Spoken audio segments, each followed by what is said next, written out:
என்னோட சமையலை சாப்பிட்டு என் நாக்கே செத்து போயிருச்சுங்க. அதை அடக்கம் பண்ணுறதுக்கு முன்னாடி நல்ல சாப்பாடு சாப்பிடலான்ட்டு நேராக கிளம்பி ஹோட்டல் போயிட்டுங்க. ஹோட்டல் போய் நிறையா டிஷ் ஆர்டர் பண்ணாங்க. அதில் ஃபஸ்ட்டு ஆர்டர் பண்ணதாங்க இந்த ட்ராகன் சிக்கன். ட்ராகன் சிக்கன் அதாவது பறக்கிற சிக்கனும் நினச்சேங்க. ஆனால் சிக்கனை இந்த மாதிரி ஸ்வீட்டாக செம டெலிஷியஸாக ஜூஸே செஞ்சு கொடுத்தாங்க. எனக்கு ரொம்பவே பிடிச்சிருந்ததுங்க. இது கூட ஒரு கல்யாண பிரியாணி ஆர்டர் பண்ணியிருந்தேங்க. கல்யாண பிரியாணி பாய் வீட்டு பிரியாணி மாதிரி செம பக்காவாக இருந்ததுங்க. கூடவே 2 முட்டையும் கொடுத்துருந்தாங்க. நானும் வயிறு முட்டை சாப்பிட்டேங்க. இது மட்டும் இல்லைங்க, பட்டர் நான், பன்னீர் பட்டர் மசாலா, வறுத்து கோழித்தோட எக்கச்சக்கமாக ஆர்டர் பண்ணியிருந்தாங்க.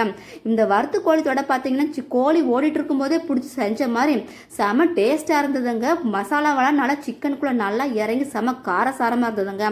இந்த பட்டர் நானுக்கு பன்னீர் பட்டர் மசாலா பக்கா காம்பினேஷனாக இருந்ததுங்க. செம ஸ்வீட்டாக எனக்கு ரொம்பவே பிடிச்சிருந்ததுங்க. நீங்களும் என்ன மாதிரி சாப்பிட்லான்ட்டு ஏதாவது ஹோட்டலுக்கு கிளம்பி போய் இந்த டிஷ்ஷெல்லாம் ஆர்டர் பண்ணினீங்கன்னா பார்பர் ஷாப்பில் இருக்கிற கத்தி மாதிரி பிள்ளை தீட்டி விட்டுருவாங்க, பார்த்துக்கோங்க.